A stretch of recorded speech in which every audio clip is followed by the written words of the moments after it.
सभी को नमस्कार प्रणाम।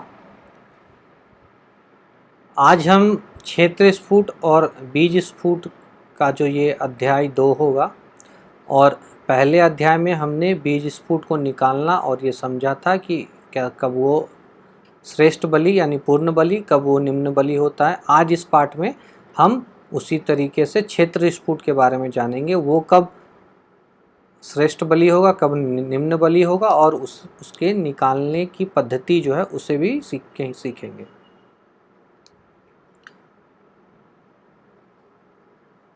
तो सबसे पहले तो हमें ये याद रखना है कि क्षेत्र स्फुट जो है वो स्त्रियों के कुंडली में यानी जो फीमेल चार्ट्स हैं उसमें देखना है, ठीक है। और जो बीज स्फुट है वो हमें मेल के चार्ट्स में देखना है। इस चीज़ को हम कभी नहीं भूलेंगे। यदि ये हम गलती करेंगे तो ये सबसे बड़ी गलती होगा कि मेल वाले में हम मेल वाले में क्षेत्र देख लिया और फीमेल वाले में बीज देख लिया, फिर किसी एक की कुंडली में दोनों देख लिया, तो वो गलत होगा, ठीक है। ये कभी ऐसी गलती आप नहीं करेंगे, ठीक है। मैंने एग्जाम्पल के लिए दोनों एक ही चार्ट पे निकाला है सिर्फ समझाने के लिए, लेकिन कभी भी एक चार्ट में दोनों नहीं निकलेगा, ठीक है।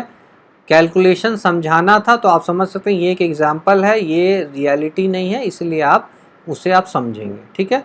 तो आप समझ गए कि ये क्षेत्र स्फुट हम निकाल रहे हैं यानी कि अंडाणु के बल को हम निकालना चाह रहे हैं।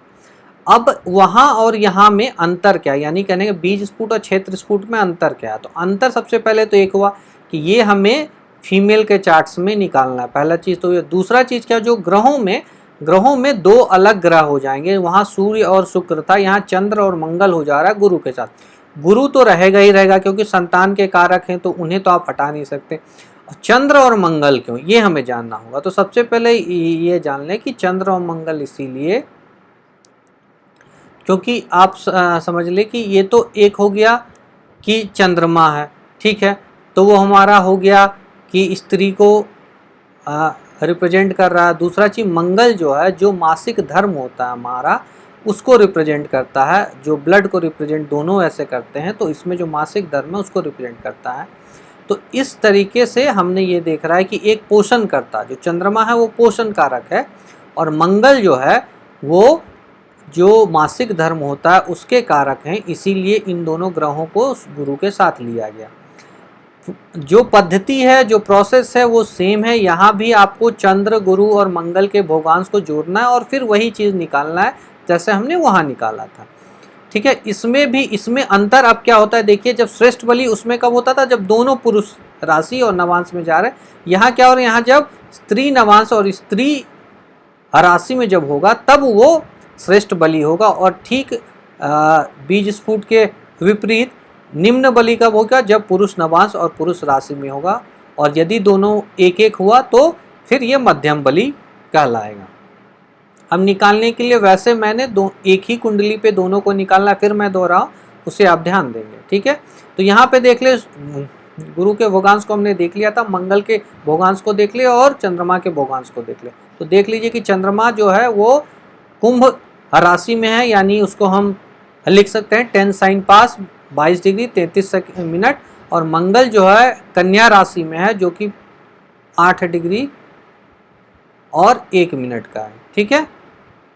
इसलिए उसे हम 5 साइन पास और 8 मिनट और 8 डिग्री और 1 मिनट लिखे हैं, ठीक है। अब उसी तरीके से जब आप इसे जोड़ेंगे, आपको बस करना कुछ बहुत सिंपल कैलकुलेशन है, सिंपल मैथमेटिक्स। जिसको एडिशन आता है, जिसको जोड़ आता है, वो इसे निकाल सकते हैं। तो ये निकल के क्या आ रहा है आप देख लीजिए कि यहाँ पे निकल के फाइनली जो आएगा वो आएगा 5 राशि पद्धति आप सेम है, 5 राशियाँ हो गई और उसके बाद 15 डिग्री और 33 मिनट हो गई, यानी कि 5वीं राशि उसने भोग लिया, 6ठी राशि में 15 डिग्री 33 मिनट के वो हैं, ठीक है। इसी तरीके से अब क्या हो गया, ये कन्या राशि में, यानी राशि में कहाँ गया क्षेत्र स्फुट, तो कन्या राशि में। कन्या राशि क्या है, कन्या राशि एक स्त्री राशि, एक सम राशि, यानी कि इसका जो प्लेसमेंट है वो अच्छे जगह पे हुआ, यानी कि बलशाली हुआ, ठीक है। अब नवांश में देख लेते हैं कि नवांश में क्षेत्र स्फुट का नवांश क्या है, वो हम जानने का प्रयास करते हैं।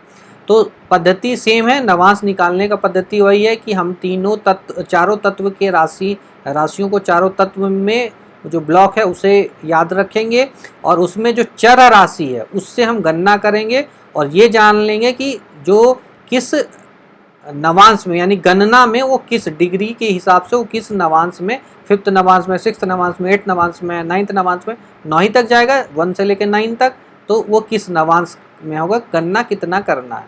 तो देखिए यहाँ 15 डिग्री और 33 मिनट है। आप समझ सकते हैं कि 3 डिग्री 20 मिनट का एक नवांश होता है, तो 15 डिग्री 33 मिनट किस नवांश में जाएगा। तो आप समझ ले 10 डिग्री पे 3 नवांश खत्म हो गया, उसके बाद फिर 10 से 13 डिग्री 20 मिनट, फिर 13 से लेकर 16 डिग्री 40 मिनट तक 5वां नवांश। तो आप समझ लीजिए कि यहाँ 15 डिग्री 33 मिनट है, तो ये 5वां नवांश हो गया।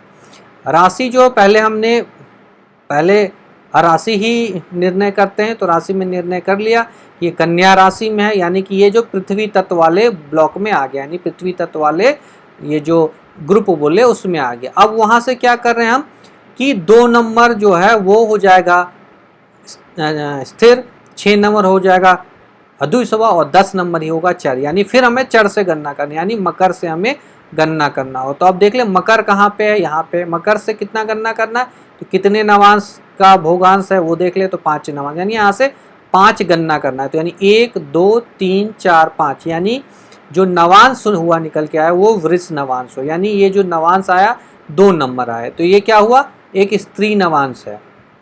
स्त्री नवांश क्षेत्र स्फुट के लिए अच्छा माना जाता है। तो अब क्या हुआ कि इस कुंडली में, यानी यदि ये स्त्री जातक की कुंडली है, तो हमने क्या निकाला कि जो राशि है वो भी 6 नंबर यानी कन्या यानी सम राशि आया, और जो नवांश है वो भी वृष नवांश आया, यानी दोनों के दोनों जो है वो स्त्री नवांश और स्त्री राशि होने के कारण श्रेष्ठ बलि हुआ, यानी कि ये बहुत ही फर्टाइल एग्स कह सकते हैं कि इसमें पूर्ण क्षमता है प्रजनन के लिए। तो ठीक है, अब मैं आशा करता हूँ कि आप बहुत अच्छे तरीके से इसे सीखे होंगे, और अपना कमेंट कीजिए, और वीडियो अच्छा लगा तो शेयर कीजिए, सब्सक्राइब कीजिए, लाइक कीजिए, और ज्योतिष से संबंधी कोई भी प्रश्न हो तो आप बिना कोई हिचकिचाहट के आप नीचे दिए गए नंबर पे बात कर सकते हैं, ईमेल करें, और जो है आप कमेंट करें। सभी लोगों का पुनः बहुत बहुत धन्यवाद।